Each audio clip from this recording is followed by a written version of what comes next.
Bismillahirrahmanirrahim. Bismillahirrahmanirrahim. Assalamualaikum warahmatullahi wabarakatuh. Terima kasih Cikgu Zainuddin bin Zakaria selaku pengerusi Masjid Jannatul Naim. Tuan-tuan dan puan-puan, hadirin hadirat yang dimuliakan Allah Subhanahu wa taala sekalian. Alhamdulillah, bersyukur kita kepada Allah Subhanahu wa taala kerana dengan limpah kurnianya rezeki yang Allah Subhanahu wa taala anugerahkan kepada kita dalam kesibukan kita bersama. Alhamdulillah, Allah Subhanahu wa taala muliakan kita pada saat ini untuk sama-sama kita berada di rumah Allah, untuk sama-sama kita mengimarahkan rumahnya ini, untuk sama-sama kita meraihkan bulan Rabiul Awal, bulan kewafatan baginda Nabi kita Muhammad sallallahu alaihi wasallam, untuk sama-sama kita merenungi sirah perjalanan baginda dan dakwah yang dibawa oleh baginda sallallahu alaihi wasallam. Mudah-mudahan program Zikr Rasul yang dilancarkan oleh Jabatan Mufti Perlis di seluruh negeri Perlis sempena bulan Rabiul Awal ini mendapat manfaat bagi kita semua dalam menghidupkan cinta kita terhadap baginda Nabi kita Muhammad sallallahu alaihi wasallam. Terima kasih yang saya kasihi Profesor Dr. Rozaimi Ramli, Rektor Kolej Universiti Islam Perlis, yang sudi menerima jemputan yang kecil ini untuk sama-sama kita mendapat manfaat daripada bual bicara yang akan kita laksanakan pada saat ini insya-Allah.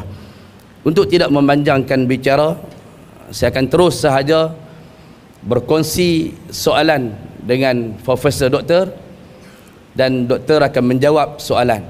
Habis soalan, dia akan passing mic dekat saya balik, saya akan lontarkan lagi soalan. Begitulah lebih kurang dalam masa 1 jam dalam rangka soalan yang telah saya persiapkan untuk ditanyakan kepada sahibul fadilah Profesor Doktor. Baik doktor, sempena dengan Rabiul Awal dan kehidupan baginda Nabi sallallahu alaihi wasallam ini, ada satu perkara yang sangat indah yang telah dilakarkan, yang telah dilaqabkan, digelarkan ke atas baginda Nabi kita Muhammad sallallahu alaihi wasallam, iaitu gelaran Al-Amin. Mungkin ramai yang sudah sering mendengar gelaran Al-Amin, namun kita mungkin tidak tahu di sebalik makna gelaran Al-Amin yang diberikan kepada baginda Nabi kita Muhammad sallallahu alaihi wasallam. Jadi saya minta Profesor Doktor untuk mengulas persoalan tersebut. Silakan. Assalamualaikum warahmatullahi wabarakatuh. Alhamdulillah, nahmaduhu wa nasta'inuhu wa nastaghfiruh, wa na'udzu billahi min syururi anfusina wa min sayyiati a'malina, may yahdihillahu fala mudhillalah wa may yudlil fala hadiyalah. Asyhadu an la ilaha illallah wahdahu la syarikalah wa asyhadu anna Muhammadan 'abduhu wa rasuluh.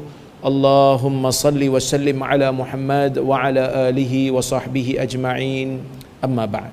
Terima kasih kepada Ustaz Adni selaku moderator pada malam ini, yang saya muliakan Tuan Imam, ahli jawatan kuasa masjid, hadirin hadirat, mukminin dan mukminat yang dirahmati oleh Allah Subhanahu wa taala sekalian.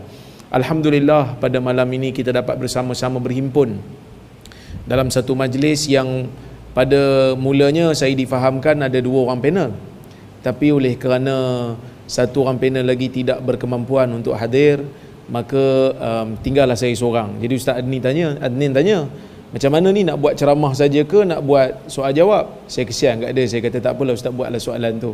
Kan soalan tu dah ada dah, jadi tinggal nak baca je. Baik. Kita berada pada bulan Rabiul Awal, bulan di mana ramai di kalangan umat Islam di dalam dunia ini menyambut ataupun kita kata melaksanakan program-program yang berkaitan dengan Maulidur Rasul. Ya, program-program yang berkaitan dengan Maulidur Rasul. Bahkan banyak juga khutbah yang dikarang untuk menjelaskan kepada orang ramai tentang perlunya bagi umat untuk menyambut Maulidur Rasul. Walaupun saya ni tak adalah masalah sangat pada sambutan Maulidur Rasul ni, kerana kita tak pandang sangat pada nama, kita nak tengok apa pengisian yang ada. Maka Negeri Perlis dia adakan satu kempen Zikra Rasul, mengingati Rasul. Kerana pada bulan Rabiul Awal ada orang kata macam alah lebih kurang sama je tu. Tak sama sebenarnya. Kerana Zikra Rasul lebih luas daripada hanya sekadar Maulidur Rasul. Maulidur Rasul ialah kita mengingati kelahiran Nabi Muhammad sallallahu alaihi wasallam. Tetapi kalau kita berbicara tentang Zikra Rasul, mengingati Rasul, maka mengingati Rasul itu adalah lebih luas daripada hanya sekadar mengingati Nabi SAW itu dilahirkan. Kerana seperti mana yang Ustaz Adnin sebut tadi, pada bulan ini juga Allah Ta'ala takdirkan Nabi SAW itu wafat. Nabi SAW itu bukan hanya sekadar dilahirkan dan diwafatkan. Nabi SAW itu dilahirkan dengan perjuangan, dengan risalah, dengan ajaran yang mesti dibawa, yang mesti dipertahankan, yang mesti dikempen supaya orang ramai tahu Nabi SAW itu adalah Rasul. Dan dalam banyak-banyak gelaran yang diberikan kepada Nabi Muhammad SAW ini, orang-orang jahiliyah, orang-orang Mekah telah pun menggelarkan Nabi ini dengan gelaran Al-Amin. Sebahagian orang bila sebut Al-Amin, dia faham Amin ini orang yang bercakap betul. Kerana apabila dia selak dalam lembaran sirah, ketika mana Nabi Muhammad sallallahu alaihi wasallam menerima wahyu untuk baginda berdakwah secara terang-terangan, wa anzir ashiratakal aqrabin, berikan amaran kepada ashirah, kepada keluargamu yang terdekat wahai Muhammad. Maka Nabi sallallahu alaihi wasallam pun panjatlah bukit Safa yang ada dekat Mekah tu. Dia panjat bukit Safa, dia pun seru, ya bani Fihr wa ya bani Adi, law akhbartukum bi anna khailan bil wadi turidu an tughira alaikum fahal antum musaddiqi, qalu ma jarabna alayka kadhiban ya Muhammad, qala inni nadhirun lakum baina yaday azabin syadid. Nabi SAW digelar Al-Amin, kita faham dia tak menipu, dia cakap betul. Sebab apa? Sebab sewaktu Nabi SAW menerima wahyu untuk berdakwah secara terang-terangan, Nabi panjat bukit Safa. Nabi panggil, wahai anak-anak Fihr, wahai anak-anak Adi, apa pandangan kalian kalau aku khabarkan kepada kalian di belakang bukit ni ada tentera berkuda yang datang nak menyerang kamu dalam keadaan kamu tidak sedar. Igharah. Igharah ni salah satu daripada kaedah perang yang ada di zaman dulu. Sekarang ni perang kebiasaannya memang inilah caranya, igharah. Tak bagi warning. Tapi ada perang zaman dulu yang gentleman. Dia nego dulu. Kalau tak setuju baru perang. Lepas tu kalau nak rehat. Okay, kita rehat sampai esok. Siapa yang tengok cerita-cerita Hollywood kan, cerita epik zaman-zaman Rom, zaman-zaman Yunan, dia akan nampak peperangan zaman dulu gentleman. Tapi ada juga igharah ni, terutamanya apabila berlakunya pengkhianatan. Maka Nabi SAW sebut pada Quraisy, kalaulah belakang bukit ni ada tentera berkuda, knight, yang datang nak serang kamu dalam keadaan tidak memberikan apa-apa amaran, adakah kamu percaya? Apa kata Quraisy? Ma jarabna alayka kadhiban ya Muhammad. Muhammad, kami mana ada pengalaman kena tipu dengan kamu, kami percayalah. Maka Nabi pun memulakan dakwahnya, inni nadhirul lakum bayna yaday azabin syadid. Aku memberi berita buruk, memberi amaran, memberi ancaman kepada kamu tentang azab yang bakal menimpa kamu. Maka bermulalah penentangan terbuka terhadap Nabi SAW. Tetapi Al-Amin ni bukan hanya sekadar tak cakap bohong, bukan hanya sekadar manusia yang bercakap benar. Al-Amin ni luah lagi daripada itu. Kerana kalau tak cakap bohong, semata-mata ada orang tak cakap bohong, tapi dia jahat, dia kasar. Jadi Al-Amin tu sebenarnya dengan terjemahan yang lebih luas kita mengatakan Nabi sallallahu alaihi wasallam itu bersifat dengan sifat yang jujur. Nabi sallallahu alaihi wasallam itu bersifat dengan sifat amanah.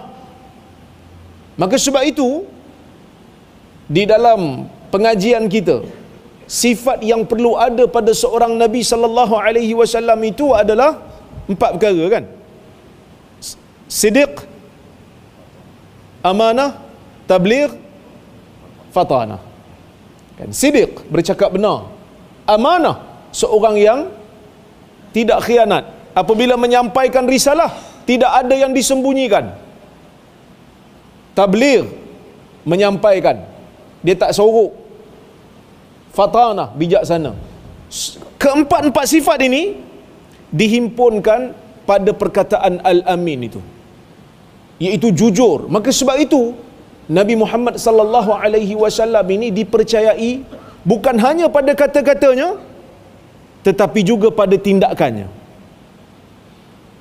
Kalau kita tengok dalam sirah, sewaktu Nabi sallallahu alaihi wasallam nak pergi berhijrah, Nabi arahkan Ali bin Abi Talib untuk mengembalikan harta yang disimpan oleh Quraisy di sisi Nabi sallallahu alaihi wasallam. Walaupun kebanyakan Quraisy yang besar-besar, yang kaya-kaya ni tak nak terima apa yang Nabi sebut, tak nak terima dakwah Nabi, tapi ramai juga yang simpan duit kat Nabi sebab dia tahu kalau simpan duit kat Abu Jahal mungkin hilang. Tapi dia simpan dekat Nabi Muhammad sallallahu alaihi wasallam. Sehingga kan ada seorang pemuda Al-Akhnas bertanya kepada Abu Jahal, Muhammad ni cakap betul tak? Abu Jahal tak nak jawab pada peringkat awal. Sehingga Akhnas ni tarik Abu Jahal pergi tempat yang sunyi. Dia mengatakan, kita berdua je sekarang ni. Aku nak cakap engkau, aku nak tanya engkau satu soalan, real punya. Satu soalan yang aku nak jawapan. Muhammad ni cakap betul tak? Kata Abu Jahal, waihak inna Muhammadan la sadiq. Malang kamu yang bertanya ni, Muhammad ni jujur. Muhammad ni bukan khianat, Muhammad ni bukan cakap bohong. Apa yang dia cakap tu betul belaka, jujur belaka. Walakin lamma dhahaba banu Qusay bil liwa'i was-siqayah wan nubuwah fama yakunu li sa'iri Quraisy. Tapi kalau semua dapat dekat Bani Qusay, semua dapat ke anak cucu Qusay. Sebab Nabi daripada keturunan Qusay. Bil liwa' was-siqayah wan nubuwah. Kepimpinan dapat kat Bani Qusay, kenabian dapat dekat Bani Qusay, tenda bagi orang minum dekat Masjidil Haram pun dapat kat Bani Qusay. Fama yakunu li sa'iri Quraisy. Quraisy dapat apa? Jadi Abu Jahal menentang Nabi Muhammad sallallahu alaihi wasallam bukan kerana dia percaya Muhammad tu bohong ataupun khianat ataupun tak jujur, tetapi kerana kepentingan dunia dia. Maka kita melihat pada hari ini orang Islam kena ada sifat jujur ni. Kerana sifat inilah yang menjadikan orang tidak boleh untuk mengatakan ataupun menghentam pribadi seorang Muslim. Dalam dakwah kena ada kejujuran. Dalam dakwah kena ada sifat benar. Tak boleh menyembunyikan kebenaran. Tidak boleh menyembunyikan sesuatu yang perlu untuk diucap hanya semata-mata kerana nak memelihara kepentingan peribadi. Hanya kerana nak memelihara kepentingan diri sendiri. Tak boleh. Pendakwah kena bercakap apa yang masyarakat perlu, bukan apa yang masyarakat suka. Kan? Ni kadang-kadang bila sebut, Ustaz, bila nak sebut benda ni? Tak apalah, nanti orang marah kat saya. Ramai juga yang cakap kan, kadang-kadang kata, teruskan, kami berada di belakang. Di belakang je lah, bila nak datang depan tak tahu. Yang ke depan ni muka-muka ni jugalah kan, yang kena hentam selalu ni. Kita tak katalah kita jujur dalam setiap perkara, tapi teruk jugalah kita kena bantai pun. Kan? Kadang-kadang orang bantai kita tanpa tengok apa yang kita sebut. Kan? Ada kadang-kadang video-video kita yang dipotong macam PMT Suara Sunnah duk potong video kita kan. Baru semalam ke kemarin, kalau tak silap, ada orang tanya soalan kat saya. Jodoh ni takdir yang kita boleh pilih ke ataupun tak boleh? Allah tentukan. Saya jawab, saya kata takdir ada dua. Ada yang Allah Ta'ala tak bagi kita pilih, tak ada ruang untuk kita pilih. Ada yang kita boleh usaha. Ada komen kat bawah tu, bercanggah dengan ahli sunnah wal jamaah. Semua tu takdir belaka. Hang dengarlah dulu. Dengar pun tidak. Kan, dengar pun tidak. Dia dah buat kesimpulan. Manusia hukum orang kadang-kadang berdasarkan kepada penilaian orang lain. Dengar dulu. Saya sebut, takdir ada dua. Boleh pilih. Ada takdir yang Allah Ta'ala tentukan tak bagi pilih. Jadi dalam bab jodoh ni, boleh pilih ke tak boleh pilih? Ha? Boleh pilih? Mestilah boleh pilih. Sebab masa menikah lu memang pilih. Kan? Habis tu ada juga ustaz yang kita pilih tiba-tiba tak dapat. Pilih yang lain. Kan banyak pilihan.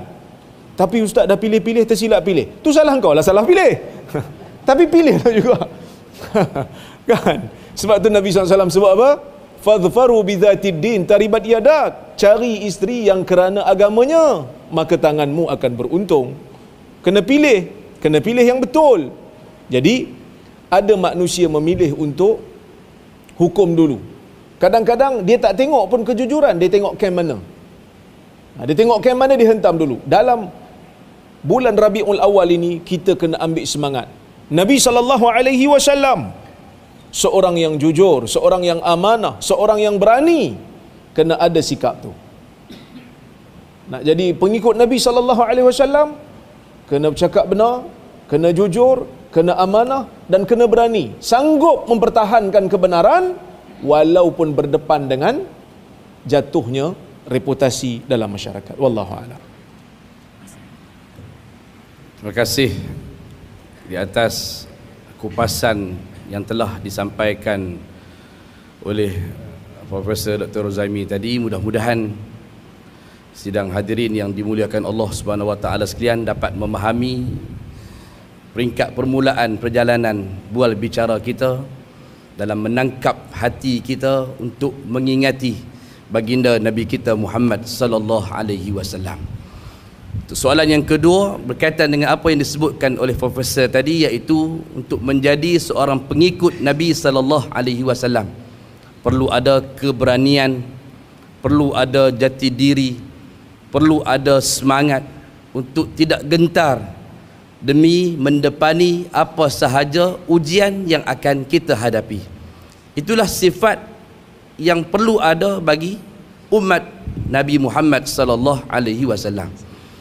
Maka di dalam sejarah Islam juga kita lihat bahawa ada di sana dua istilah yang sering disebutkan oleh para ulama ke atas Nabi sallallahu alaihi wasallam, iaitu berkaitan dengan al-ittiba' dan juga mahabbah, mengikut Nabi sallallahu alaihi wasallam dan mencintai Nabi sallallahu alaihi wasallam. Berkaitan dengan mencintai Nabi sallallahu alaihi wasallam, rasanya satu nama tidak asing di dalam sejarah Islam, bahawa dia telah mencurahkan segala kecintaan dan kasih sayangnya kepada baginda Nabi kita Muhammad sallallahu alaihi wasallam, sehingga tahun kematian beliau itu dianggap sebagai amul huzni, tahun kesedihan kepada baginda Nabi kita Muhammad sallallahu alaihi wasallam, iaitu bapa saudaranya Abu Talib. Jadi sempena dengan zikr Rasul, kecintaan dan mahabbah kepada Nabi sallallahu alaihi wasallam. Kenapa Prof kecintaan sahaja tidak membawa kejayaan kepada Abu Talib? Silakan Dr. Okey. Kita pergi kepada isu yang kedua, iaitu isu Abu Talib. Abu Talib ini kalau kita tengok dalam hadis-hadis yang sahih, di sisi ahli sunnah, hadis-hadis yang sahih menunjukkan bahawasanya Abu Talib ini meninggal dunia ala millati ghairil Islam. Maksudnya dia tidak beriman kepada Nabi sallallahu alaihi wasallam, walaupun Nabi itu telah berusaha. Di dalam Sahih Bukhari ada diceritakan kisah bagaimana Abu Talib ketika mana sedang gering, sedang sakit, Nabi sallallahu alaihi wasallam datang. Berusaha Nabi ini untuk mengislamkan Abu Talib. Tapi di sisi Abu Talib ni adalah pembesar-pembesar Quraisy. Ada juga pembesar Quraisy, dan Nabi SAW menyebutkan, ya am, qul la ilaha illallah kalimatan uhajju biha laka indallah. Wahai ayah saudaraku, kau sebutlah la ilaha illallah, satu kalimah yang aku boleh gunakan untuk berhujah, membela engkau di hadapan Allah nanti, menyelamatkan engkau di hadapan Allah. Abu Talib tidak mahu. Abu Talib kekal berada di atas agama asalnya, kerana dia kata, hatta la yaqulan nas inna Abu Talib taraka dina abai. Aku tak nak sebut, nanti orang akan kata Abu Talib meninggalkan ajaran nenek moyang dia, ajaran tok nenek dia lah. Maka Abu Talib meninggal dunia dalam keadaan yang tidak beriman dengan Nabi SAW. Dalam peristiwa kewafatan Abu Talib ini, yang tidak beriman dengan Nabi Muhammad SAW ini, memberi kesan yang besar kepada diri Nabi SAW, kerana Abu Talib tu sendiri adalah pelindung kepada dakwah Nabi di Mekah. Kerana dia orang besar Mekah, orang segan dengan dia. Dia memberikan kepada Nabi SAW kebenaran untuk Nabi berdakwah. Tak diganggulah Nabi ni, walaupun orang lain ada, pengikut Nabi ni ada yang diseksa, tapi Nabi tu sendiri diberikan suaka. Tak ada siapa yang sentuh, kerana orang segan dengan Abu Talib ni. Yang kedua, sesuatu yang menyedihkan ialah kerana Nabi ni secara peribadinya sayang kepada Abu Talib. Sayang kepada Abu Talib, tapi Abu Talib meninggal dunia dalam keadaan tidak mahu mengikut dia. Maka semua yang Abu Talib lakukan dari sudut jasa-jasa itu tidak mampu untuk menyelamatkan Abu Talib ni daripada api neraka. Dalam peristiwa ini nak memberikan kita beberapa pengajaran. Pengajaran yang pertama ialah seseorang yang berjasa besar dalam agama, selagi mana tidak ada iman, maka selagi itu tidak akan boleh selamat daripada neraka Allah. Walaupun dalam riwayat ada menyebutkan Nabi SAW memohon kepada Allah, berdoa kepada Allah supaya Allah meringankan azab Abu Talib, dan Allah Ta'ala makbulkan, sehingga Abu Talib itu akan dipakaikan dengan sepatu, dengan kasut dalam neraka. Bila dipakai, menggelegak otak dia. Dan itulah di antara azab yang ringan di dalam neraka, disebabkan oleh kerana jasanya. Walaupun jasanya besar, Abu Talib ni kalau nak kira jasa dia dengan jasa kita, jasa dia besar lagi. Jasa dia besar lagi. Tapi insya-Allah kita doa kita mati dalam iman. Tuan-tuan sebut amin. Amin. Moga Allah Ta'ala jadikan kita ni mukminin sehingga ke hari kiamat. Walaupun mungkin jasa kita dalam dakwah ini tidak sebesar jasa Abu Talib, insya-Allah kita doa pada Allah dengan iman yang ada dalam jiwa kita, kita bawa pergi berjumpa dengan Allah, kita akan selamat, tidak akan masuk ke dalam neraka untuk tempoh selama-lamanya. Insya-Allah kita doa pada Allah. Satu orang yang beriman, jasanya mungkin tak besar. Satu orang yang beriman, mungkin dia ada masalah-masalah peribadi dari sudut melakukan dosa. Kalau dia masuk ke dalam neraka Allah, tetapi dia masuk bukanlah selama-lamanya. Dia akan keluar juga satu hari nanti untuk masuk ke dalam syurga Allah, yang mana masuk ke dalam syurga dia tu selama-lamanya. Inilah penting keimanan untuk dijaga. Keimanan untuk dijaga, seperti mana yang Ustaz sebut tadi. Dalam beriman kepada Nabi Muhammad sallallahu alaihi wasallam, kita perlu menggabungkan dua sifat yang utama, iaitu sifat mahabbah dan juga sifat ittiba'. Tidak boleh ada kurang salah satu. Siapa yang mahabbah saja, tidak ada ittiba', sayang aja tapi tak ikut, sayang aja tapi tak ikut, maka nasibnya seperti nasib Abu Talib. Nabi SAW menyeru kepada tauhid, dia tak mau ikut. Tapi kalau orang tanya, dia sayang dekat Nabi SAW, dia cinta dekat batang tubuh Nabi SAW, maka tak ada bezalah dia dengan Abu Talib. Mungkin Abu Talib baik lagi pada dia, kerana Abu Talib masa Nabi berdakwah dia bagi ruang. Masa Nabi nak dipukul, Abu Talib menjadi penyebab untuk Nabi itu dihalang daripada pukulan ataupun siksaan orang-orang Quraisy. maka tak selamat dia. Dan satu lagi sifat ittiba', kalau hanya semata-mata ikut tapi tak sayang pun tak selamat juga. Kerana dalam sirah ada juga satu watak, ikut aja tapi tak sayang, ikut tapi benci. Siapa dia? Abdullah bin Ubay bin Salul, ketua orang munafik, yang mana dia ikut Nabi SAW, semayang belakang Nabi, pergi terlibat dengan perang bersama dengan Nabi SAW sebelum ditarik dirilah dalam peperangan Uhud, pergi. Dan sebahagian daripada sahabat ada yang bersangka baik dengan dia sebab dia ikut Nabi kan. Ada sahabat yang bertahan dengan dia kerana satu kabilah, sangka baik. Kerana munafik ni hanya diketahui dengan wahyu, dan tak semua orang tahu munafik ni. Nabi SAW bagi tahu senarai orang munafik ni hanya pada orang tertentu, iaitu Huzaifah ya. Huzaifah je yang tahu semua ni, yang lain tak tahu, hanya boleh agak-agak aja. Sehingga apabila turun ayat Quran, Abdullah bin Ubay meninggal dunia, Nabi SAW nak solatkan ke atas jenazah dia, turun ayat kata jangan kan, turun ayat larangan untuk kita solatkan ke atas jenazah orang yang munafik ni. Maka sejarah ataupun sirah telah membuktikan, cinta aja tak ikut tak selamat, ikut aja tak cinta pun tak selamat. Dan kita pada hari ini kita bimbang, ada golongan yang mendakwa cinta Nabi, yang mendakwa sayang Nabi, tetapi tidak ada semangat untuk mempertahankan sunnah Nabi SAW. Kan? Itu yang saya pernah sebut, tuan-tuan. Tadi saya sebut sikit dah. Saya tak ada masalah sambutan Maulid ni kalau pengisian dia okey. Tapi kalau pengisian dia jenis buat maskot unta, tuan tengok ada video buat maskot unta. Pertama membazir, yang kedua buang masa. Baiklah kita hari-hari Maulid orang cuti tu kita buat program baca hadis Nabi SAW, tu lebih bagus. Paling tidak kita tahulah peribadi, baca syama'il ke, peribadi Nabi, akhlak Nabi yang kita boleh ikut, yang kita boleh follow, ataupun sunnah-sunnah Nabi SAW yang kita boleh jadikan sebagai panduan, kan?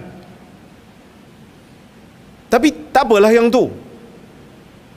Cuma tengok bagaimana semangat sebahagian daripada kita bila tang Maulid yang tidak pernah disambut di zaman salafus salih, yang Nabi pun tak pernah sambut, sahabat-sahabat tak pernah sambut, tabi'in tak pernah sambut, tabi'in pun tak pernah sambut. Yang dikatakan mula-mula sambut adalah kerajaan Fatimiyah di Mesir yang beraliran Syiah pada ketika itu. Maka sebab itu bila muncul saja Maulid ni, ulama-ulama ahli sunnah bincang. Ada yang setuju, ada yang tak setuju. Ada yang pro dan ada yang kontra. Al-Imam Fakihani, Al-Imam Syatibi, Ibnul Hajj, Al-Imam Syaukani, antara yang bahas tentang isu bid'ah sambutan Maulid ni. Ada yang kata okey. Al-Imam Ibnu Hajar Haytami antaranya yang kata okey. Ibnu Hajar antara yang kata okey. Khilaf di kalangan para ulama. Tapi semangat sebahagian orang kita sampai masuk dalam khutbah. Setiap tahun masuk dalam khutbah. Tapi semangat kita nak bertahan sunnah macam mana? Saya sebut dah benda ni dulu. Semangat kita nak bertahan sunnah macam mana? Benda yang bid'ah ni, kalaulah kita kata ia bid'ah hasanah sekalipun, kalaulah kita terima ni bid'ah hasanah, selagi mana sambutannya tak buang masa, sambutannya okey, hanya sekadar nak ingat perjuangan Nabi, nak ajar orang tentang sunnah Nabi, okey, tak ada masalah. Tapi perjuangan kita dalam benda yang sunnah macam mana? Okey ke tak okey? Kadang-kadang orang duk amalkan, orang duk sebarkan sunnah, kita petikai, kita troll, kita marah kerana kononnya mengelirukan masyarakat. So kita kena nilai balik diri kita. Kan, kita kena nilai balik diri kita. Takut-takut kita tergolong dalam golongan orang yang hanya sekadar sayang tu tanpa ada semangat untuk mengikut. Kan? Semangat untuk mengikut. Jadi kena ada dua ni. Dan di antara faedah juga, hikmah yang kita boleh ambil daripada peristiwa ni, orang yang nasab dekat dengan Nabi sallallahu alaihi wasallam, kalau dia tidak mengikut apa yang digariskan oleh agama, nasabnya tidak sekali-kali boleh membantu dia. Berdasarkan hadis riwayat Muslim, Nabi sallallahu alaihi wasallam menyebutkan, man bata'a bihi 'amaluh lam yusri' bihi nasabuh. Atau kama qala, sesiapa yang amalannya lambat, sesiapa yang amalannya itu tidak baik, nasabnya tidak boleh memperlajukan dia. Hari ini kita berdepan dengan suasana di mana kita pun jadi keliru. Kita disuruh untuk menghormati ahli keluarga Nabi sallallahu alaihi wasallam, betul. Ahlul bait kita hormat. Tetapi kita tak disuruh untuk memuja berlebih-lebihan. Betul Nabi sallallahu alaihi wasallam menyebutkan tentang kepentingan menjaga hak ahlul bait dalam hadis Zaid bin Aslam. Nabi SAW suruh kita jaga kepentingan ahlul bait, kepentingan ahli keluarga Nabi, keturunan Nabi SAW. Betul, kita hormati mereka, kita sayangi mereka. Bahkan kalau mereka saleh, mereka berada di atas jalan sunnah, kita sayang mereka lebih daripada yang lain lagi, kerana mereka mempunyai nasab yang mulia daripada orang lain, lebih mulia daripada orang lain. Tapi kalaulah kata orang yang berketurunan Nabi ni tak mahu mengikut jalan Nabi sallallahu alaihi wasallam, kita kena tahu mereka juga tidak selamat. Kan? Mereka juga tak selamat. Jadi ini sebagai satu panduan pada kita lah. Kan? Kadang-kadang kita senang sangat digula-gulakan dengan title-title yang tertentu. Itu pun ada pertikaian tu baru ni apa? Dikatakan cicit Nabi datang. Saya tak nampak dia buat daurah lagi, saya tak tahulah, mungkin ada. Tapi saya tak nampak lah buku apa yang ditulis ataupun ilmu apa yang disebarkan. Yang saya nampak dia naik kuda je. Itu pun Masya Allah, orang perempuan menjerit-jerit tengok makcik-makcik. Kebetulan handsome pula tu. Kita muka ustaz tak handsome. Saya ingat kita kena pakai bedak banyak-banyak lah. Tapi tak boleh Ustaz, no. Kita keturunan bukan keturunan Nabi sallallahu alaihi wasallam. Cuma keturunan Nabi Adam jelah. Kan? Tapi nak bagi tahunya, nasab sekali-kali tidak akan boleh membela kalau seseorang itu tidak mahu mengikut jalan Nabi sallallahu alaihi wasallam. Dan yang ketiga, ini untuk kami jugalah, para pendakwah ni, peristiwa kewafatan Abi Talib dalam keadaan tidak beriman, ia menjadi satu semangat bagi kami ni, yang kadang-kadang bila pergi dakwah orang akan kata, alah kau cakap banyak, keluarga kau pun bukan semua okey. Ia sebagai satu semangat jugalah pada kami. Sebab dalam sejarah ada para anbiya yang isterinya tak mau ikut dia, ada anaknya tak mau ikut dia, dan Nabi Muhammad sallallahu alaihi wasallam, bapa saudara yang rapat, yang sayang dengan dia pun tak mau ikut dia. Bukan salah Nabi tu, tapi salah orang yang tak mau ikut tu. Selagi mana kita telah melaksanakan tanggungjawab dengan betul, kita telah menasihati, tapi orang tu tak mau ikut, maka ia bukanlah salah kita lagi. Ia sebagai satu pengajaran bagi kami ni, semangat untuk kami inilah. Sebab kadang-kadang orang duk hentam juga, tak payah cakap banyak lah, pergi balik ke keluarga hang dulu. Dia orang tu pun maraban tibin duk ada. Maraban tibin kata orang Perak ni, apa orang boleh panggil apa tak tahu, huru-hara. Huru-hara. Tapi dakwah bukan mengira nasab ataupun tidak. Dakwah mengira sesiapa yang mahu mengikut hujah. Wallahu a'lam. Baik, terima kasih di atas penjelasan yang panjang lebar yang telah dikupas oleh Profesor Dr. sebentar tadi. Kita akan teruskan kepada soalan yang ketiga. Sampai waktu azan kita akan break sekejap dan doktor akan sambung insya-Allah. Soalan yang ketiga berkaitan dengan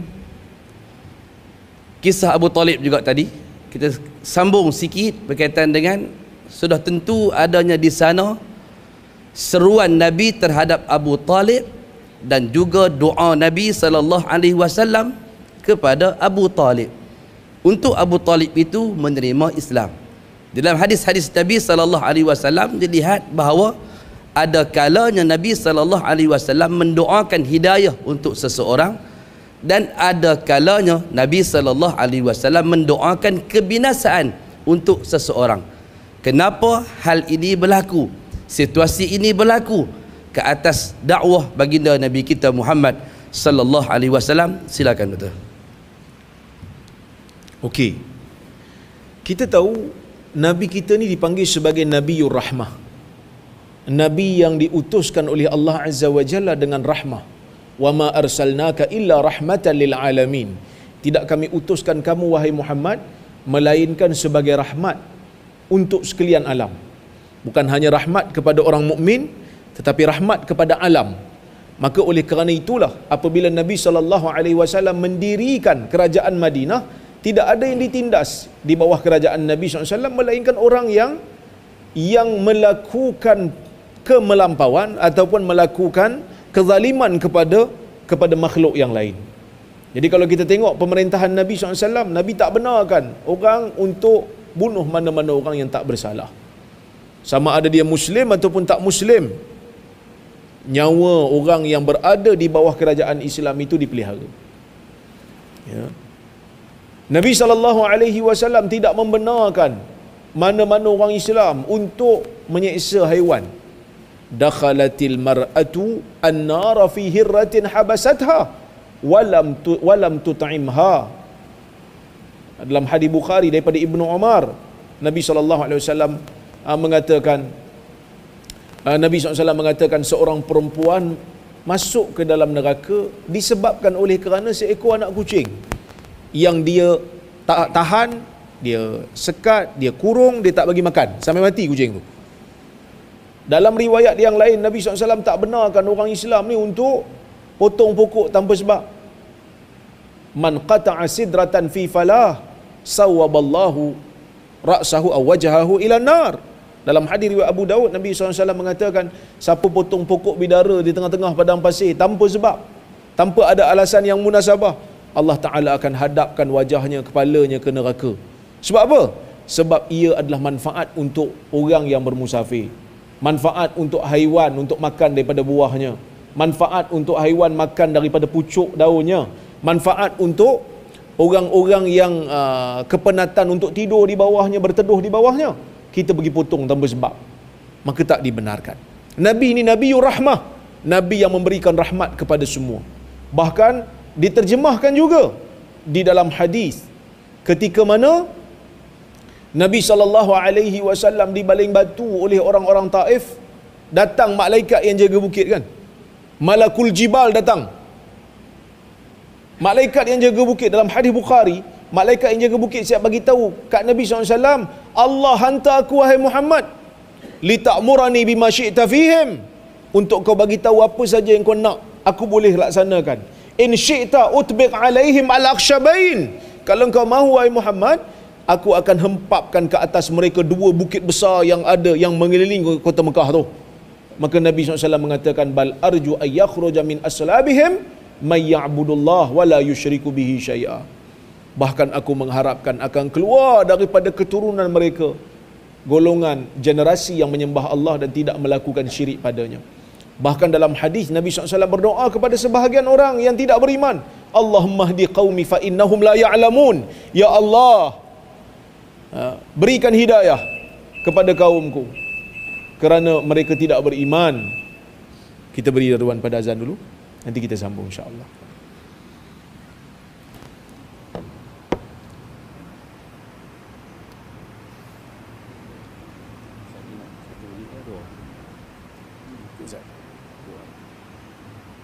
Sejam ni pagi yang ni pun nak raja dalam 5 minit kan. Satu kan kita terus kepada hadis Nabi sallallahu alaihi wasallam. Lepas tu tutup terus. Oh tak.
Okey, kita sambung lagi sikit.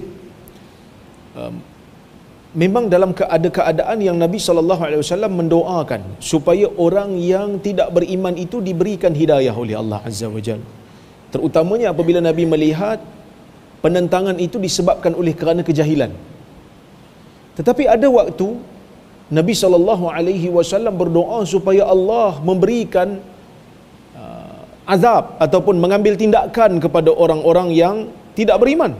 Seperti mana di dalam hadis Bukhari, Nabi SAW pernah mendoakan, Allahumma alaika bi Quraisy, Allahumma alaika bi Quraisy, Allahumma alaika bi Quraisy, Allahumma alaika bi Amr bin Hisham. Ya Allah, ambil tindakan kepada orang Quraisy. Nabi ulang 3 kali. Ya Allah, ambil tindakan kepada Amr bin Hisham, ambil tindakan kepada Abu Jahal. Nabi sebut berapa nama lagi? Uqbah bin Abi Mu'aid. Nabi sebut nama-nama ni. Sehingga kan nama-nama yang disebut oleh Nabi SAW dalam doa Nabi ni supaya Allah Ta'ala ambil tindakan pada mereka, mereka ini semuanya terkorban di dalam peperangan Badar. Allah Ta'ala kabulkan doa Nabi. Maka persoalannya, kenapa ada perbezaan? Kenapa ada perbezaan? Kita kata Nabi ini Nabiur Rahmah, betul. Tetapi rahmah itu rahmah pada semua, bukan hanya sebahagian. Apabila manusia itu menentang dakwah kerana kejahilan, maka kita berikan dia faham. Tetapi apabila penentangan itu bukan disebabkan oleh kerana kejahilan, tetapi disebabkan oleh kerana kejahatan dan permusuhan, maka waktu itu rahmah itu perlu diberikan kepada orang yang terkena kezaliman supaya terhindar kezaliman itu daripada dia. Maka ambil tindakan kepada orang yang memulakan permusuhan dan kezaliman itu. Maka Nabi itu bukan double standard, tetapi Nabi meletakkan hukum, Nabi meletakkan tindakan dengan bijak pada tempat yang sesuai. Oleh kerana itulah kita nampak seolah-olah macam ada perbezaan, tetapi ia adalah disebabkan oleh kerana perbezaan tindakan dan juga perbezaan sikap manusia terhadap dakwah Nabi SAW. Ringkas dan padat jawapan yang diberikan oleh Dr. Ruzaimi untuk mengupas berkaitan dengan soalan yang telah saya lontarkan tadi. Meneruskan bual bicara pada malam ni, tuan-tuan dan puan-puan, rasanya masih segar, tak ada yang layu. Saya nampak tak ada yang lena. Orang-orang baru yang saya jemput pun semalam hadir, alhamdulillah, terima kasih. Soalan seterusnya, kita naik graf sikit.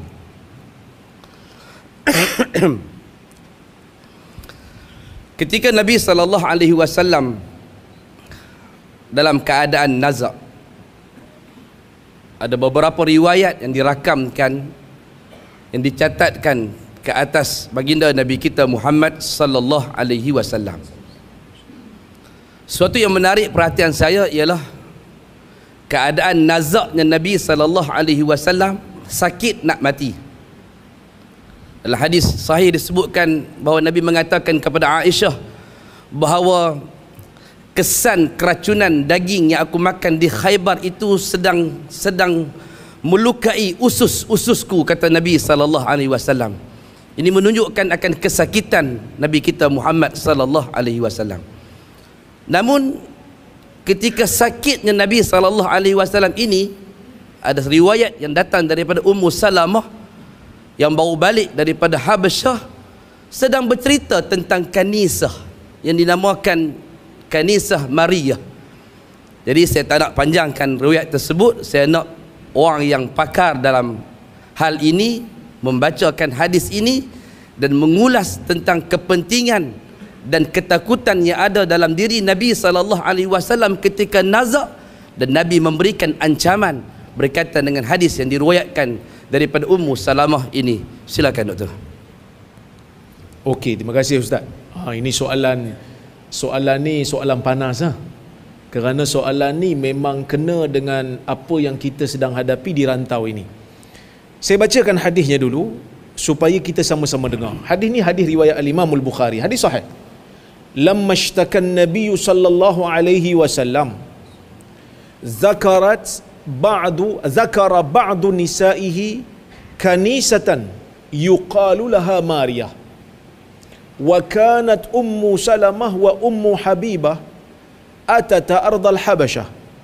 Fazakarata min husniha wa tasawira fiha.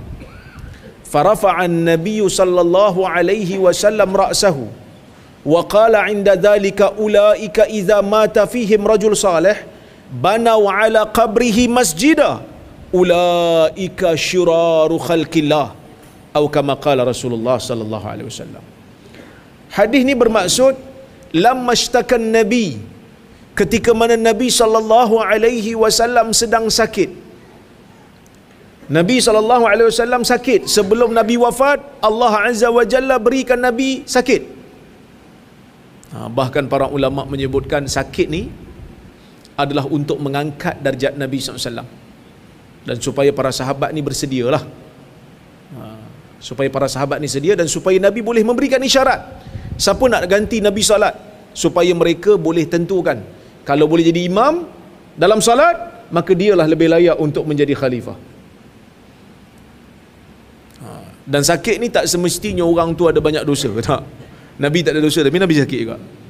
Kita kadang-kadang mulut jahat kan. Orang pergi umrah, pergi haji, sakit dekat Mekah, banyak dosa lah tu. Mulut jahat kan. Takut-takut kita yang banyak dosa kan. Kadang-kadang orang ni Allah Ta'ala bagi sakit kat dia bukan untuk cuci dosa dia pun. Cuci dosa dia pun ada, tapi untuk mengangkat darjat dia pun ada. Jadi kita tidak boleh menghukum orang dengan sesuatu yang kita pun tak pasti. Okey, itu pertama. Ketika mana Nabi SAW sakit, Nabi SAW ada menyebutkan beberapa pesanan-pesanan. Ini adalah salah satu di antaranya. Antara pesanan Nabi yang lain, Nabi mengingatkan orang Islam tentang salat.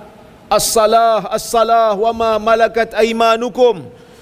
Ilzamu salah, maksudnya lazimi salat, lazimi salat. Dan jaga hak apa yang tangan kanan kamu miliki. Maksudnya apa yang berada di bawah milikan kamu. Jaga hak hamba, jaga hak bagi harta dengan membayar zakat dan sebagainya. Ada riwayat yang lain disebut Nabi kata usikum bil ansar, aku mewasiatkan kamu supaya kamu jaga orang Ansar. Ada riwayat tu juga. Tapi dalam banyak-banyak pesanan yang Nabi SAW bagi, Nabi bagi pesanan yang ni sebab ada isu yang menyebabkan Nabi sebut benda ni. Riwayat ni menyebut lamma ishtakan Nabi sallallahu alaihi wasallam, ketika mana Nabi sedang sakit, ketika mana Nabi sedang tenat, Nabi sedang nazak, zakara ba'du nisa'ih. Nabi bila sakit, Nabi duduk kat rumah Aisyah. Dalam banyak keadaan waktu Nabi sihat, Nabi akan bergilir-gilir. Kan Nabi akan bergilir-gilir lah, sebab Nabi kan poligami. So Nabi bergilir-gilir lah. Sebab tu Aisyah bila malam Nabi hilang, Aisyah akan cari. Aisyah akan cari. Tiba-tiba kalau Aisyah terjaga, Nabi tak ada, mesti Aisyah cari. Kadang-kadang dalam gelap dia cari. Kan? Ibu-ibu kat belakang kalau suami hilang malam-malam cari tak? Tak cari kot noh. Mana pula pergi orang tua ni, tidur balik lah. Kan? Dia cari sebab ada sedikit cemburu lah. Takut Nabi pergi rumah isteri lain. Ada riwayat tu dalam Sahih Muslim. Jadi bila Nabi sakit, Nabi tak pergi rumah orang lain. Nabi minta izin kepada isteri yang lain ni untuk berada di rumah Aisyah. Jadi isteri-isteri nak tengok Nabi, dia orang terpaksa pergilah rumah Aisyah. Zakara ba'du nisa'ih, sebahagian daripada isteri Nabi yang ada di rumah tu, masa duk sama-sama depa duk sembang pasal satu gereja, kanisah, yuqalu laha Maryah, gereja yang namanya Maryah. Wa kanat ummu Salamah wa ummu Habibah atata ardal Habasyah. Kerana dalam isteri-isteri Nabi ni ada dua orang yang pernah pergi dekat bumi Habsyah. Yang mana bumi Habsyah ni bumi Nasrani, bumi Kristian. Bumi Habsyah. Dia orang pergi Habsyah waktu hijrah yang pertama. Jadi bila dia orang pergi Habsyah, Habsyah tu bumi Kristian, dia tengoklah dalam tu ada, dalam negara tu ada gereja. Gereja tu nama Maryah. Fazakarata min husniha wa tasawira fiha. Yang mana kedua-dua isteri Nabi ni sebut dengan madu-madu yang lain tentang dalam gereja tu cantik, dia orang kata. Ada patung-patung yang indah. Dan memang gereja-gereja yang lama ni memang ada lah ukiran-ukiran patung tu. Memang ada. Dan memang sifat orang perempuan macam tu lah. Bukan sifat orang perempuan masuk dalam gereja dah. Sifat orang perempuan ni secara umum memang suka tengok benda yang cantik, lepas tu suka cerita. Orang lelaki kalau pergi rumah kawan dia, pergi ziarah rumah kawan lah, bertandang rumah kawan, dia jemput minum, kita tengok air apa. Lelaki tengok air apa yang ada. Perempuan bukan tengok air, dia tengok cawan dan tengok piring. Dia tengok lansir sekali dan juga lapik meja. Betul tak? Lepas tu dia mengadu kat lelaki dia, abang tengok cawan dia pakai tadi, cawan apa? Cawan perek tau. Kita bila nak beli cawan perek, asyik melamin je. Suami pun tengok. Bila awak tengok? Saya tak sempat nak tengok. Tu dia kata orang perempuan banyak komunikasi yang tidak bersuara. Betul? Orang lelaki setuju? Orang lelaki memang setuju. Perempuan setuju tak? Sebab orang perempuan ni dia suka benda-benda yang cantik, benda-benda yang indah tu disuka. Itu sebab di antara mungkinlah hikmah Allah Ta'ala tak cerita habuan dalam syurga untuk orang perempuan ni banyak. Yang khas untuk orang perempuan, Tuhan tak cerita banyak. Tuhan kata dalam syurga ni ada buah-buahan, ada sungai, ada mahligai, kan? Kemudian untuk lelaki ada bidadari. Orang lelaki dapat bidadari, dia senyap. Tapi kalau orang perempuan, kami apa ada ustaz? Allah Ta'ala pencipta perempuan, dia tahu. Sebab baru ni, saya jadi rektor ni baru tuan-tuan. Baru setahun 7 bulan. Setahun 8 bulan ni, dia masuk bulan 10 lah. Setahun 8 bulan. Kan? Jadi baru jadi pentadbir. Sebelum ni jadi pentadbir lah juga. Tapi taklah mentadbir universiti, satu universiti. Saya jadi ketua jabatannya. Kan? Jaga 20 orang, 25 orang mensyarahnya. Sekarang ni saya jaga 250 staf. Jadi dalam 250 ni ada ramai perempuan dan juga lelaki. Jadi kami ada satu grup. KUIP ni ada satu grup, nama dia Info KUIPS. Apa saja berita tentang KUIP, kita akan masuk dalam tu. Semua staf dalam tu. Kan? Jadi bila tahun ni kita buat sambutan ulang tahun ke-10. Sebab KUIP ni dah 10 tahun dah. Dia ditubuhkan 2013, ni dah 2023. Mungkin ada yang tak pernah dengar kan KUIP? Tak pernah tahu kan? Kena hantar anak pergi masuk KUIP. Ni kempen sikit. Ada beasiswa. Tak pusat nak kempen sikit tu. Baik. Ada beasiswa, yuran allowance bulanan kita bagi. Anak perlis kena ambil lah peluang ni. Okey. Jadi dalam grup tu, bila buat sambutan ulang tahun ke-10, adalah yang bagi cadangan. Kita buat kepiah lah. Buat kepiah lambang kuip. Laki setuju. Setuju. Ada seorang perempuan kata, buatlah tudung. Kami orang perempuan pun nak juga. Bila bagi cadangan tudung je, nak bidang yang ni, buat shawl sekali, nak warna ni. Nampak tak? Jadi saya bila baca tu saya kata, betul ya? Kalau orang perempuan dia banyak permintaan dia. Jadi kalau Tuhan cerita dalam syurga tu yang ni untuk perempuan, mungkin ada yang kata, kami nak yang ni. Tuhan tahu. Dia letak umumnya. Apa yang kamu nak dalam syurga? Ada. Kan? Sebab tu baju orang lelaki, seluar orang lelaki boleh simpan dalam kotak kalau yang baru. Kita pergi kedai, ada yang dalam kotak, jubah dalam kotak. Orang lelaki boleh tengok. Orang perempuan dia mesti gantung. Dia mesti buka kan? Tak? Ini saya punya pemerhatian lah. Kan? Orang lelaki punya ni tak bagus kat saya sebut, tapi tuan-tuan, benda kita duk buat selalu. Kita beli seluar kecil dalam kotak je, ambil je. Kita tahu saiz kita XL, ambil je. Orang perempuan ada dalam kotak? Tak ada, semua luar kotak. Sebab dia nak tengok, dia nak perhati, dia nak tengok jahitan dia nak tengok jenis kain dia, semua tu di luar kotak. Maka sebab tu orang perempuan sangat teliti. Betul tak? Orang lelaki tak teliti sangat. Dia balik-balik baru dia tahu, alamak, jahit dia sengit sikit lah. Tu orang lelaki. Sifat tu sama daripada zaman dulu lagi. Isteri Nabi masuk dalam gereja tu, tengok benda indah, tengok benda cantik, cerita sama dia. Dan tu tak salah, cerita pasal keindahan yang mereka tengok, tak salah. Tapi yang salah tu apa dia?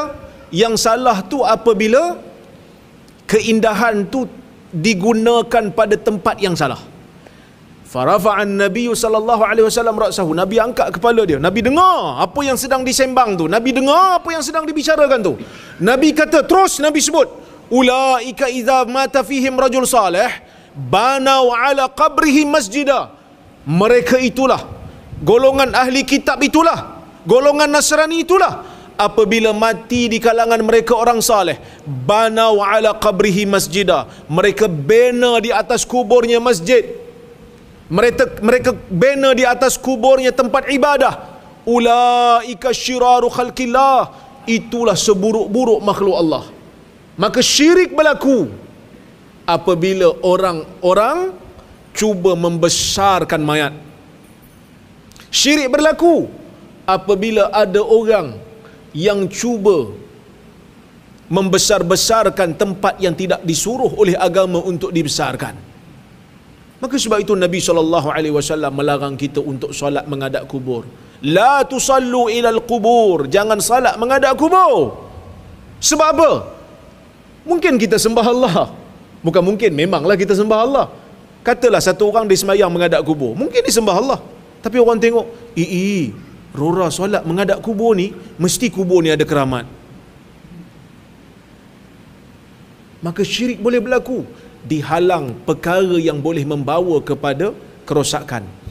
Hari ni kita melihat, dulu-dulu dah ada, tapi alhamdulillah kita berjaya untuk bendung. Tapi seolah-olah nak dihidupkan semula. Orang dah mula pergi ke kubur tu, kubur ni bukan untuk berdoa kepada ahli kubur, bukan untuk mengambil pahala sunat daripada ziarah kubur semata-mata, tetapi mereka pergi bergendang di kubur. Saya ada kawan, dia kerja JKR. Dia ni ialah bukanlah belajar agama, bukan khususan dia agama. Masa jumpa dengan dia, hari raya dia datang rumah, dia kata, dia pun pelik, dia kata, sebab masa dia pergi kubur, tengok ada gendang kat kubur. Kenapa orang bergendang ni? Siap ada yang berjoget-joget lagi. Saya kata, dia orang buat apa? Tak tahulah, pakai kopiah tinggi-tinggi semua. Saya kata, tu mungkin tarikat lah tu. Dia kata, apa dia tarikat? Saya pun cerita kat dia, sebahagian daripada tarikat-tarikat ni mereka telah melampaui batas dalam masalah ni. Nabi SAW menziarahi kubur, betul. Tapi apa yang Nabi buat bila ziarah kubur? Nabi bagi salam pada orang yang berada dalam kubur. Kemudian Nabi mendoakan. Nabi doakan kepada orang yang berada dalam kubur supaya Allah Ta'ala ampunkan mereka. Tapi apa yang berlaku pada hari ini? Yang berlaku pada hari ini, mereka datang ke kubur, mungkin mereka bagi salam, mungkin mereka berdoa, tapi tak hanya sekadar tu. Mereka bawa gendang, mereka minta hajat, mereka minta pada mayat. Ini melampau. Mungkin ada dalil-dalil yang disebut, banyaklah dalil yang disebut, tapi Nabi SAW pesan tuan-tuan pada kita. Nabi kata apa dalam hadis Irbad bin Sariyah? Nabi kata, فَإِنَّهُ مَنْ يَعِشْ مِنْكُمْ فَسَيَرَ اخْتِلَافًا كَثِيرًا فَعَلَيْكُمْ بِسُنَّتِي وَسُنَّةِ الْخُلَفَاءِ الرَّاشِدِينَ الْمَهْدِيِّينَ مِنْ بَعْدِي عَضُّوا عَلَيْهَا بِالنَّوَاجِذِ. Siapa yang hidup lama selepas aku tak ada nanti ni, dia akan melihat perselisihan yang banyak. Dia akan tengok orang berbantah-bantah, orang akan berbeza pendapat, orang akan bertikam lidah, orang akan bertelagah. Fa'alaikum bisunnati, Nabi kata. Bila orang dah bertelagah, ustaz ni kata macam ni, ustaz ni kata macam ni, ustaz ni kata macam ni, ustaz ni kata macam ni, kamu kena pegang sunnah aku. Fa'alaikum bisunnati, ni bukan saya sebut, ni Nabi sebut. Nak selamat, pegang sunnah aku. Nabi buat macam mana? Nabi buat macam mana? Macam mana yang Nabi buat bila pergi ke kubur? Nabi suruh berdoa kepada orang yang mati tu. Nabi suruh berdoa untuk orang yang mati tu pada Allah. Ya Allah, ampunkan orang ni. Ya Allah, tolong cucuri rahmat ke atas rohnya. Allahumma ghfir lahu warhamhu. Tu yang Nabi buat.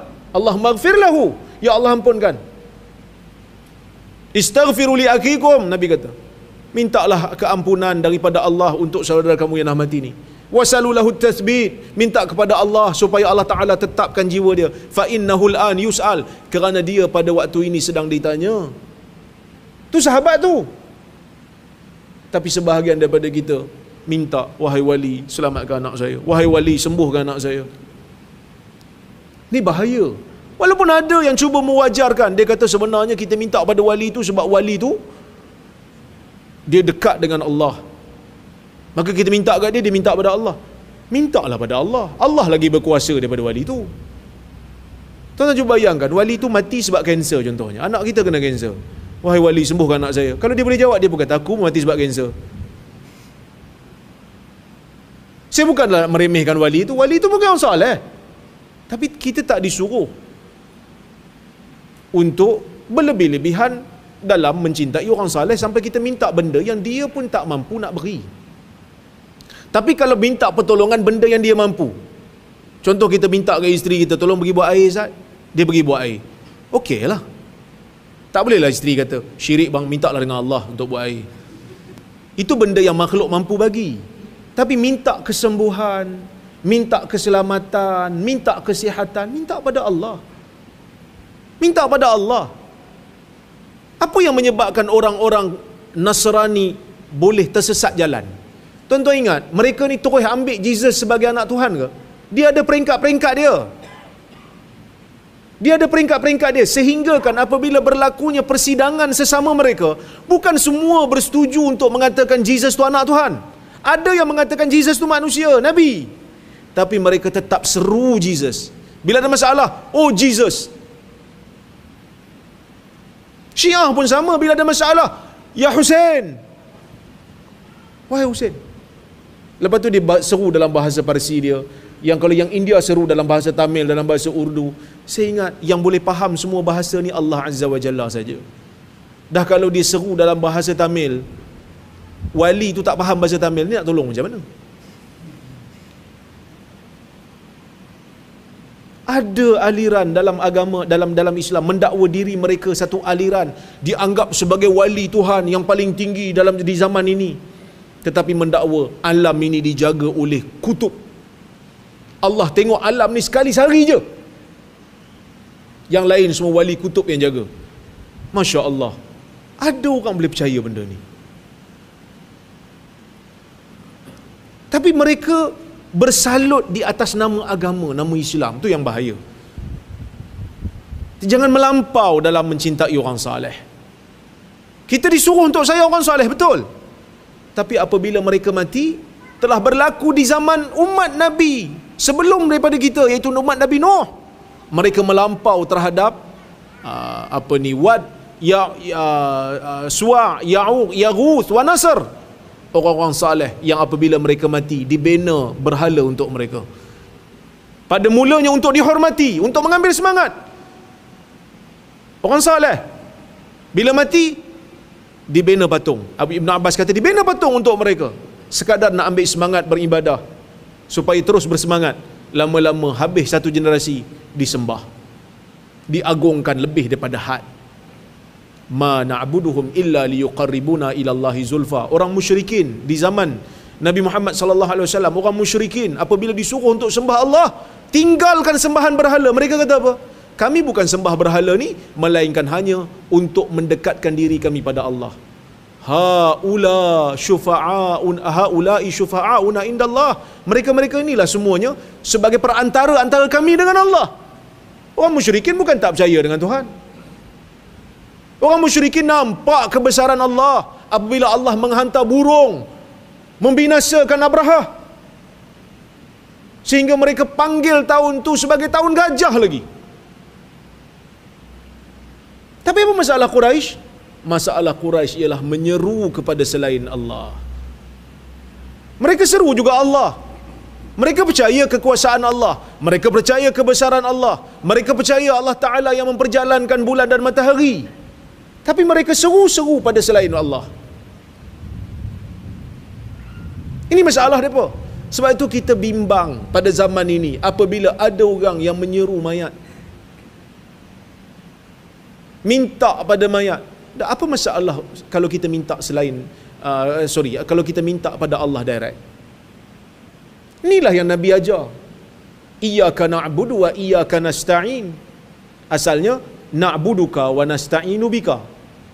Itu asal. Kalau bahasa orang kata bahasa Arab, na'buduka, kami sembah kamu wahai Tuhan, kami minta tolong dengan kamu wahai Tuhan. Tapi nak tunjuk pentingnya kita minta tolong dengan Allah, pentingnya kita hanya sembah Allah, dikedepankan iyyaka na'budu wa iyyaka nasta'in.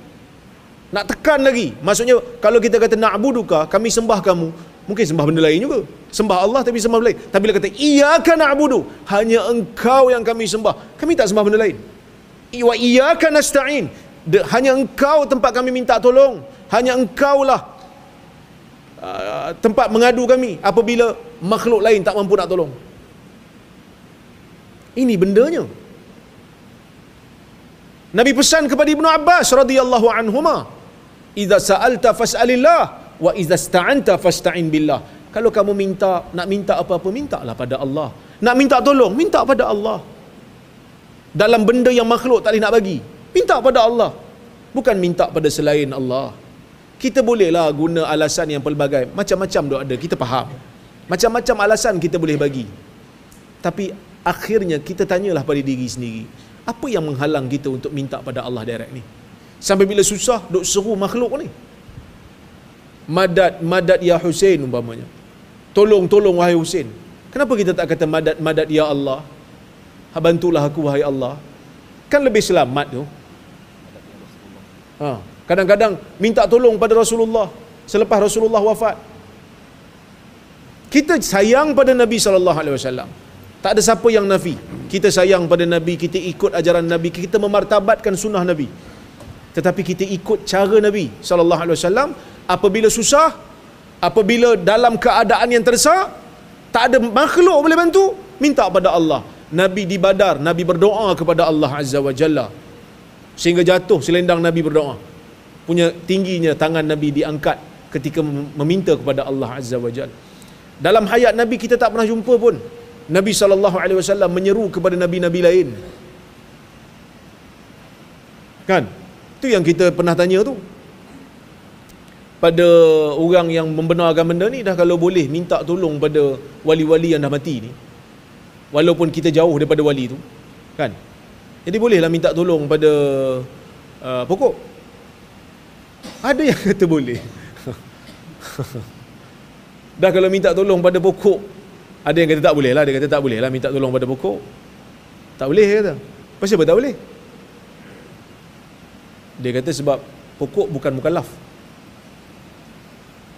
Kita kata pokok kan berzikir, pokok letak kat kubur, kalau ikut majoriti ulama ada kesan tu. Walaupun saya tak setuju dengan pendapat tu lah. Saya setuju pendapat minoriti yang kata keberkatan tangan Nabi itu yang meringankan azab. Tapi ada ulama yang kata pokok zikir itu menyebabkan orang dalam kubur tu diringankan azab. Sebab zikir pokok tu. Tapi pokok berzikir kan? Jadi minta tolong kat pokok. Dia kata tak boleh sebab bukan mukallaf. Mayat pun bukan mukallaf. Sebab mayat kan dah mati, bukan mukallaf. Sebab tu bila mayat mati je, harta dia terus jadi milik waris. Dia bukan mukallaf lagi dah. Nampak? Jadi kalau kita benarkan lepas ni minta tolong dengan lembu. Lembu kan berzikir. Lembu taat pada Tuhan apa? Lembu tak buat maksiat. Tuan-tuan pernah tengok lembu makan Burger King? Lembu makan rumput. Tuhan kata makan rumput, dia makan rumput. Daripada awal hidup dia sampailah dia nak disembelih, makan rumput dia. Tak pernah kita tengok hari ni kita beratur kat Burger King, lembu kat depan. Lembu, siapa kau beratur sini? Aku dah jemu makan rumput. Tak pernah. Lembu taat pada Tuhan, tak pernah derhaka. Minta tolong dengan lembu. Wahai lembu, selamatkan saya. Akhirnya agama ini akan jadi cacar merba. Benda yang jelas boleh minta terus kepada Allah disimpang siurkan dengan pelbagai alasan yang kita sendiri bila kita tengok jadi takut, tuan-tuan. Jadi ni pesanan Nabi SAW. Demi Allah saya tak ada kepentingan apa, cuma saya bimbang masalah ni. Saya bimbang apabila ia disaluti dengan wajah agama tetapi tidak seperti mana yang diajar oleh Nabi Muhammad SAW. Itu je lah daripada saya. Wallahu a'lam. Tuan-tuan dan puan-puan, dengan berakhirnya jawapan daripada soalan saya yang terakhir itu, ada lagi dua soalan, tapi soalan tadi pun dah panjang sangat, jadi saya simpanlah dua soalan tu untuk next bual bicara insya-Allah. Mudah-mudahan Profesor Dr. Sudi lagi datang ke kampung kita insya-Allah dan tertunailah hajat saya untuk memberikan hadiah kepada masyarakat kampung saya, sebuah hadiah sempena bulan Rabiul Awal berkaitan dengan bual bicara tentang Nabi kita Muhammad sallallahu alaihi wasallam. Terima kasih Cikgu Zainuddin selaku pengurusi masjid yang sudi menerima apa yang saya hajatkan dan telah membuka seluas-luasnya Masjid Jannatul Naim pada malam ini untuk kita berbual bicara demi mendapatkan manfaat dan juga demi mendatangkan kecintaan, mahabbah dan ittiba' kepada baginda Nabi kita Muhammad sallallahu alaihi wasallam. Saya ucapkan terima kasih kepada Profesor Dr. Rozaimi dan juga kepada seluruh ahli jawatan kuasa masjid, hadirin hadirat yang hadir pada malam ni. Semoga Allah Subhanahu wa taala memberkati kita, merahmati kita, meridai kita dan memberikan pengampunan yang terbaik untuk kita semua insya-Allah. Sekian daripada saya. Assalamualaikum warahmatullahi wabarakatuh. Saya serahkan kembali majlis kepada Cikgu Zainuddin. Silakan. Terus